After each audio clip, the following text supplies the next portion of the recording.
শুভ সকাল দিয়েই ভিডিওটা শুরু করছি। এই আগের দিন ভিডিও দিতে পারিনি, তার জন্য আমি সবার কাছে ক্ষমা প্রার্থী। আর এই যে সকাল সকাল রান্না শুরু করে দিয়েছি, এটা কিন্তু দুপুরের রান্না না, এটা সকালের টিফিনের রান্না হচ্ছে। এখানে আমি রান্না করছি আলুর দম। তো প্রথমে আলুটা সেদ্ধ করে নিয়েছি, তারপর প্রথমে তেলে ফোড়ন দিয়েছি, শুকনো লঙ্কা, কালো জিরে দিলাম না আজকে, আর শুধু শুকনো লঙ্কা দিলাম। তারপর টমেটো দিয়ে এই সেদ্ধ আলুগুলো খোসা ছাড়িয়ে দিয়ে হালকা ভেজে এর মধ্যে আদা রসুন বাটা দিলাম। তারপর আরও হালকা আদা রসুন বাটার গন্ধটা যেন মরে যায়, মানে কাছাকাছি একটা সেন্ট আসে, সেটা চলে গেলে এর মধ্যে নুন, হলুদ, লঙ্কার গুঁড়ো দিয়ে ভালো করে কষিয়ে জল দিয়ে মিট মশলার গুঁড়ো দিয়ে নামিয়ে নেব। আর আজকে আলুর দম বানাচ্ছি মুড়ি খাওয়ার জন্য। আলুর দম ঠিক না, আলুর তরকারি, মানে ঝোল ঝোল রান্নাটা করব। যেহেতু মুড়ি খাওয়ার রান্না হচ্ছে, এটা একটু ঝোল লাগবে সেই জন্য। আর যেহেতু এত পরিমাণে সারা দিন রাত ধরে বৃষ্টি হচ্ছে, মানে ছাতা মাথায় দিয়েও বাইরে বেরোনো যাচ্ছে না। তো এই অবস্থায় তো বাড়িতে রান্না করে খাওয়া ছাড়া উপায় নেই। বাইরে থেকে চপ কিনে আনার মতো পরিস্থিতি নেই। দোকানগুলো খুলেছে কি না সেটাও সম্ভবত মনে হয় খোলেনি। তো এই যে আমার আলুর দম রান্না হয়ে গেছে, কয়েকটা গোটা কাঁচা লঙ্কা দিয়ে দিয়েছি, ওই যে ঝাল খেতে ভালোবাসি সেই জন্য। আলুর দমটা তো বেশি ঝাল দেওয়া যাবে না, কারণ সবাই খাবে। আর এখানে দেখো আমি সবজি কাটতে বসেছি, আর এত বর্ষা আর বৃষ্টির মধ্যে কি ভাত ভালো লাগে, সেই জন্য ভাবলাম যে মা এত পরিমাণে বৃষ্টি হচ্ছে, তাহলে আজকে একটু খিচুড়ি বানাও। তো মা বললো তাহলে তাই হোক। প্রথমে রাজি হচ্ছিল না, কেননা বলছিল ভাতই করি, কিন্তু দেখলো যে প্রচুর পরিমাণে বৃষ্টি হচ্ছে, বৃষ্টি থামার না, সেই জন্য খিচুড়ি করাতে রাজি হয়ে গেছে। আর আমাদের বাড়িতে কিন্তু খিচুড়িটা আগে প্রচুর পরিমাণে হতো, এই বছরটা একটু কম পরিমাণেই হচ্ছে। আসলে সবাই খেতে ভালোবাসে না, সেই কারণে। তো এখানে বিভিন্ন রকম সবজি আমার মতো এই বৃষ্টির দিনে কে কে খিচুড়ি খেতে ভালোবাসে অবশ্যই কমেন্টে জানিও সবাই। আর আমি তো খিচুড়ি খেতে প্রচণ্ড পরিমাণে ভালোবাসি, কিন্তু হ্যাঁ, সবসময় খেয়ে ওঠা ভালো না, আমি জানি অম্বল করে। তবে ভালোবাসি, এই বৃষ্টির দিনে এক আধ দিন বানিয়ে খেলে খুব একটা অসুবিধা হয় না।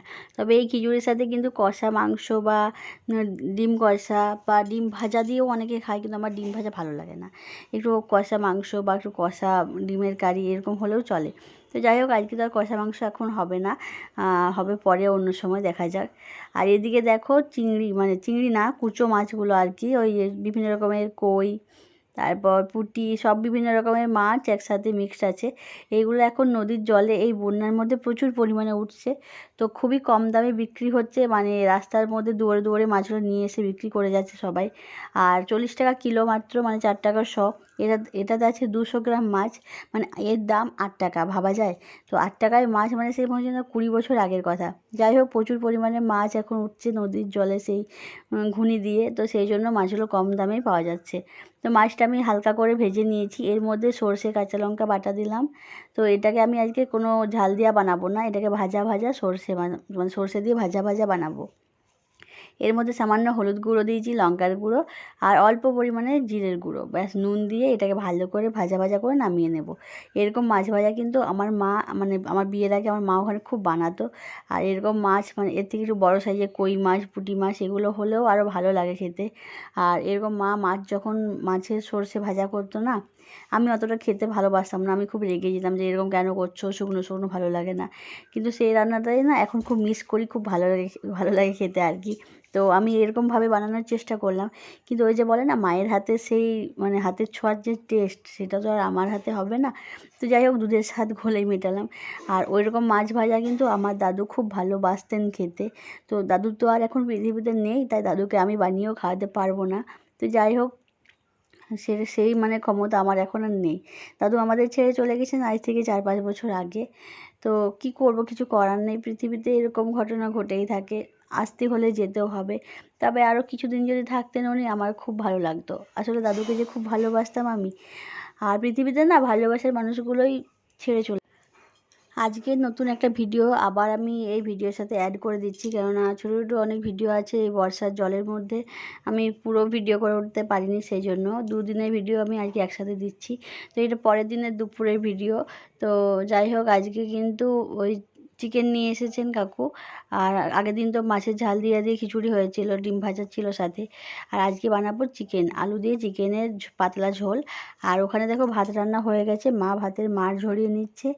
আর আমি এদিকে মাংসটা ভালো করে বেছে কেটে ধুয়ে নিচ্ছি। এরপর আমি এটাকে নুন হলুদ তেল দিয়ে মাখিয়ে রেখে দেবো।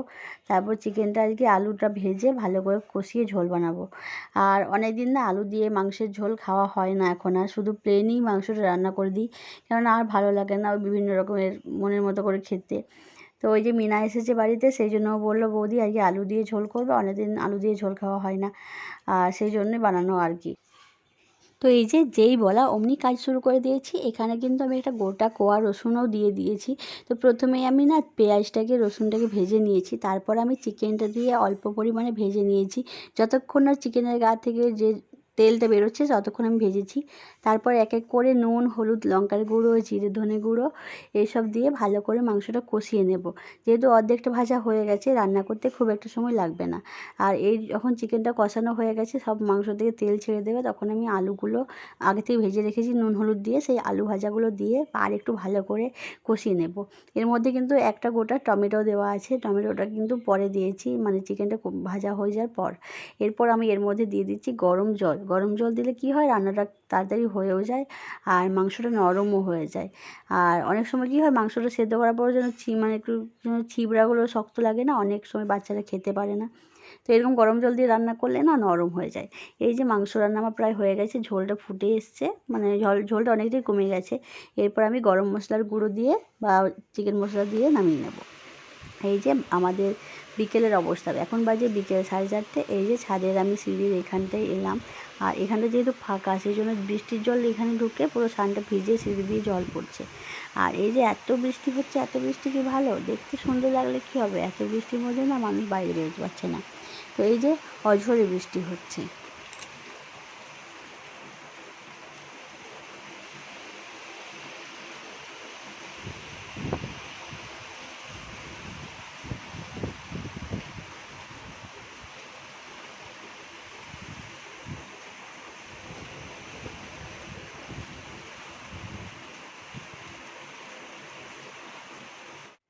সারাটা দিন তো কেটেই গেল, এবার তো রাত হয়ে গেছে। সারাদিন কারেন্ট ছিল না, অন্ধকারেই দিন কাটছিল। এখন বাজে প্রায় রাত 9:30। আর যেহেতু কারেন্ট ছিল না, রান্না করতেও অসুবিধা, সেই জন্য তো রাতের রান্না হয়ে গেছে, ওদিকে ডাল হয়ে গেছে, আর এখানে কিন্তু কচুরি হচ্ছে। হঠাৎ করে মায়ের ডিসিশন যে আজকে কচুরি হবে। আমি তো ভেবেছিলাম আজকে অন্ধকারের মধ্যে কোনো রান্নাই করা যাবে না, মুড়ি খেতে হবে। তো অগত্যা কারেন্টটা এলো প্রায় 9:10-এর মধ্যে। তারপর এই আটা মেখে মানে পুর ভরে এখন কচুরি বেলে নিচ্ছি আমি, আর ওইদিকে মা কচুরিগুলো ভেজে নিচ্ছে। তো এরকম গরম গরম কচুরি বৃষ্টির রাতে কার কার খেতে ভালো লাগে? আমার তো একদমই ভালো লাগে না। ভালো লাগে না এই জন্যই, কারণ আমি না এই তেলে ভাজা লুচি বলো কচুরি রাধাবল্লভী কোনো কিছুই পছন্দ করি না। তবে হ্যাঁ, এগুলো কিন্তু পরের দিন বাসি খেতে চা দিয়ে একটা ভালো লাগে, একটা কি দুটো, তার বেশি ভালো লাগে না। তো যাই হোক, গরম গরম কচুরি ভাজাও হয়ে এসছে প্রায়, আর কয়েকটা ভাজলেই হয়ে যাবে। তো আজকের ভিডিও এখানে শেষ করছি।